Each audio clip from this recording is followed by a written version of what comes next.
வணக்கம். இப்போ மாரடைப்பு எனப்படும் ஹார்ட் அட்டாக்குக்கு முதலுதவி மற்றும் நிரந்தர உதவி என்ன அப்படின்னு பார்க்கலாம். இதுக்கு அலோபதி டாக்டர்ஸ் முதலுதவி கொடுக்குறாங்க, இதயத்தில் மசாஜ் பண்ணி. அதோட இந்த அக்குப்ரெஷர் பாயிண்ட்டையும் நம்ம அமுத்தினோன்னா நல்ல நிவாரணம் தெரியும், காப்பாற்றிடலாம்.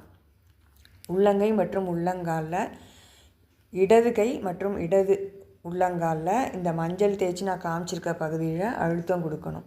இது நம்ம வந்த பிறகு நம்மளை காப்பாற்றிக்கிறதுக்கு. இது அவங்கவுங்களே கூட செஞ்சுக்கலாம், இதயத்தில் வலி இருக்க மாதிரி இருந்தால். இல்லை மற்றவங்க உதவி செய்கிறதுக்கும் இந்த மாதிரி செய்யலாம்.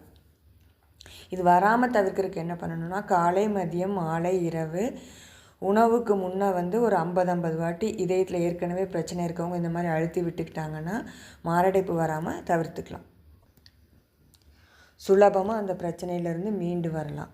பொதுவாக இடது தோள்பட்டையில் வலி இருக்கிறவங்க அதே மாதிரி கேஸ் ப்ராப்ளம்னு நினச்சிக்கிறாங்க. இதயத்தில் வலி இருக்கிறவங்க அது இதயத்தில் இருக்கிற பிரச்சனையாக கூட இருக்கலாம். அதனால்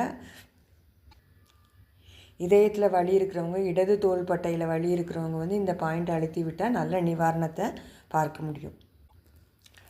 மாஸ்டர்பேஷன் எனப்படும் சுய இன்ப பழக்கத்தை தவிர்த்து பிரம்மச்சரியம் கடைபிடிக்கிறது ரொம்ப முக்கியம்.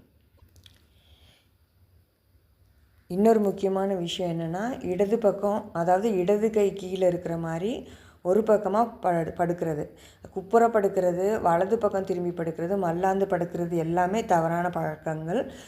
இடது பக்கம் இடது கை கீழே இருக்கிற மாதிரி நம்ம படுத்தோன்னா இதயம் பலப்படும். உணவில் எண்ணெய், புளி, உப்பு, காரம் இல்லாத தாவர உணவுகள் மட்டுமே சேர்த்துவது நல்லது. இதயம் நல்லா பலமானதாக இருக்கணும்னா இதயத்துக்கு போகிற இரத்த குழாய்களில் ரத்தம் ஒரு நீரோடை போல் தெளிவாக ஓடணும். அதனால் ஏற்கனவே இதயத்தில் பிரச்சனை இருக்கவங்க பைனாப்பிள், இஞ்சி, மிளகு, சிட்ரஸ் பழங்களாகிய எலுமிச்சை, நெல்லிக்காய், ஆரஞ்சு, சாத்துக்குடி, நார்த்தங்காய் போன்றவற்றை அதிக அளவில் உணவில் சேர்த்துக்கிறது நல்ல பலன் தரும். இரக்க குணமுடைய இதயம் இனிமையான இதயம். நான் ஏற்கனவே அக்குப்ரெஷர் குறித்து போட்டிருக்க வீடியோலாம் கமெண்ட் செக்ஷனில் பின் பண்ணுறேன். தேவைப்படுபவர்கள் பார்த்துக்குங்க, உபயோகமாக இருக்கும். நன்றி, வணக்கம்.